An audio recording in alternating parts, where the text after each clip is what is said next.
You know that feeling when a teen girl has a crush on the popular guy in school, and he finally asks for a number, and then she's just waiting by her phone all day, waiting for that phone call? Well, that was me the other day. Waiting for this. I paid $12 on Amazon for 1 day shipping, and anytime I heard a little noise by the door, I would fly out of my chair and rocket towards the door in the hopes that my glorious collector's edition would be sitting there waiting for me. And it did not disappoint. It comes with a downloadable code for the game, a fake Sega Genesis cart that looks just like the real thing. Look, check it out. And the bottom part even slides out here to reveal a ring straight out of the game that holds it. This is pretty cool. But this is easily the best thing about the collector's edition. Comes with a replica of the Model 1 Sega Genesis here, and it makes a sound that makes us 90s kids quiver. This is awesome, and I didn't expect it to be this big, so I have no room for it. And if you have a PlayStation 4, the download of the game comes with a really cool PS4 theme. Classic Sonic is finally back after years of Sega trying out all kinds of weird new ideas with him, so I was ready for an officially Sega-produced retro Sonic game. Sega, this is how you Sonic. Sonic has always been at his best when speed was the focus of the gameplay, which is why most of these newer Sonic games weren't really well received. But along came Christian Whitehead, a Sonic fan best known for a fan game called Retro Sonic. And instead of slapping him with a DMCA takedown notice, Sega hired him and put him back to work on Sonic Mania. A perfect example for Nintendo to follow. This game is a return to form for Sonic, and it's basically a love letter to the fans, especially for those of us that suffer from 90s Sega Genesis nostalgia. If you've played any of the original Sonic games, you know exactly what to expect in Sonic Mania. Just like in Sonic 3, you can have multiple save files that allow you to choose the character you want to play as, including the fan favorite Knuckles the Echidna, who can glide and climb walls. But personally, I've always preferred just playing as the Sonic and Tails combo. I feel like every time I play as Knuckles, I'm always accidentally sticking to walls and climbing stuff when I'm not trying to, so it really slows down the gameplay for me. And there's also different filters available you can mess with that make Sonic Mania look as retro as possible. My favorite is CRT Sharp, giving it that old school TV feel. Immediately when the game starts, there's a blast of nostalgia. Sonic comes flying into Angel Island on top of Tails' plane, and if you've played Sonic the Hedgehog 3, you'll recognize this scene immediately. And these games have never had a real deep plot. It's always Dr. Robotnik causing trouble. Yes, Dr. Robotnik. I refuse to refer to him as Eggman. And if you don't understand why that is, you're simply just not old enough. This time around, Robotnik and his hench robots found a mysterious gemstone called the Phantom Ruby that has the power to warp space and time. And the stone turned Robotnik's machines into the rebellious hard-boiled heavies that act as bosses throughout the game. Robotnik steals the Phantom Ruby, and Sonic has to stop him before he can use it for evil. It's a very basic story, but you know what? It's all a Sonic game really needs. The levels are as classic as they can be. Sonic revisits locations from his past, like Green Hill Zone from the original Sonic the Hedgehog, Hydrocity Zone from Sonic 3, and Chemical Plant Zone from Sonic 2. Quite possibly my favorite stage from the classic Sonic games. And these classic stages are handled beautifully, with Act 1 being a nostalgic trip down memory lane, and Act 2 acting as an updated and different version of the stage with a new awesome version of the soundtrack.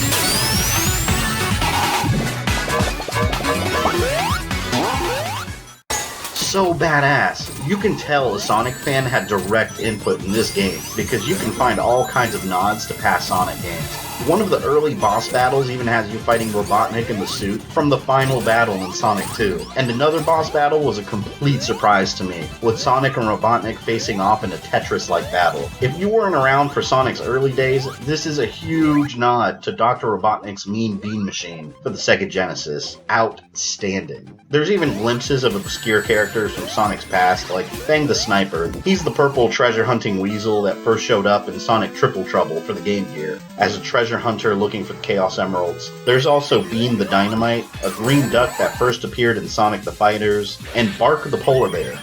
Bark. Clearly the first thing you think of is a polar bear. That's like calling a character Meow, the neon sloth. But anyways, Bark is also from Sonic the Fighters. If you collect 25 rings and you hit a checkpoint, you can jump into a warp zone that takes you right into the Blue Sphere bonus stages from Sonic the Hedgehog 3. But instead of Chaos Emeralds, you get silver or gold medals, depending on how well you did, that unlock extras in the menu. And to get the Chaos Emeralds, you have to find these secret rings that warp you into a chase sequence inspired by the bonus stage in Sonic's CD. And Sonic's mission in these stages is to chase down a UFO holding a Chaos Emerald. The blue spheres fill up the speed meter at the top of the screen, speeding up Sonic to Mach 2 and Mach 3 speeds. But at the same time, the UFO is flying away and time is running out. The rings laying around the map increase the seconds left on the clock, so it's important to find a balance between collecting the blue spheres to speed up and collecting coins so time doesn't run out until you can catch the UFO and collect the Chaos Emerald. There's 7 of these bonus stages total, and each one gets progressively harder than the last one, adding in obstacles that can hurt you and take away your rings, also cutting your time down. Walls that can bounce you away, pits in the middle of your path, it becomes complete chaos, and I was absolutely ripping my hair out trying to get some of these Chaos Emeralds. But I promise you it's worth it. If you don't get them all, the ending informs you that you suck and you have to try again. But if you do collect them all, you get the real ending of the game. But more importantly, it lets you turn into Super Sonic once you have at least 50 rings and press 2 jump buttons together, making Sonic an invincible force of destruction right out of Dragon Ball Z.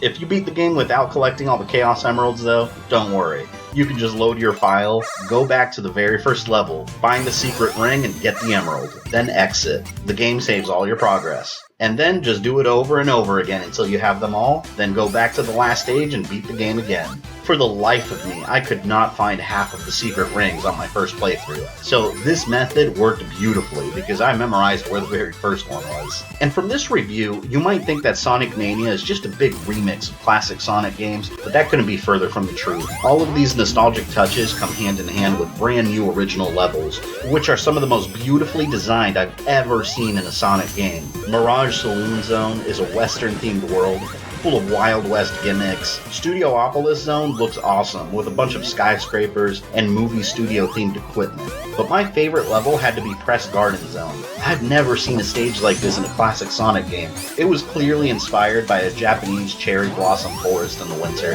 The level design in Sonic Mania is top-notch, and I can't praise it enough.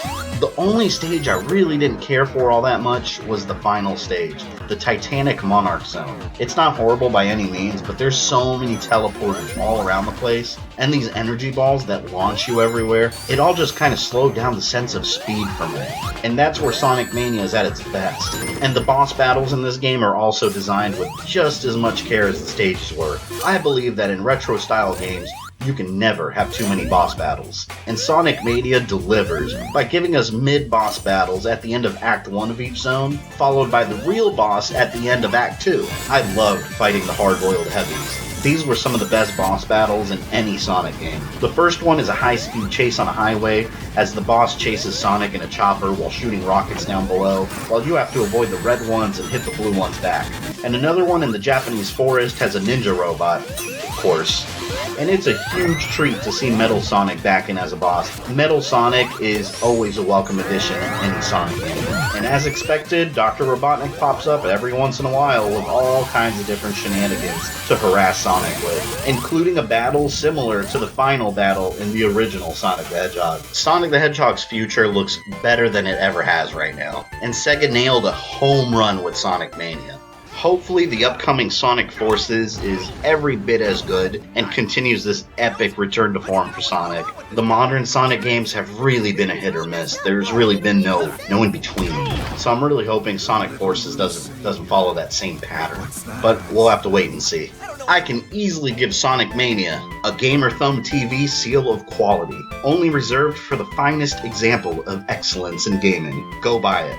If you enjoyed this review, leave me a like and a comment down below with your thoughts. Follow me on Twitter and subscribe to the channel if you haven't already. This is Fabian. I love you guys, and I'll see you next time.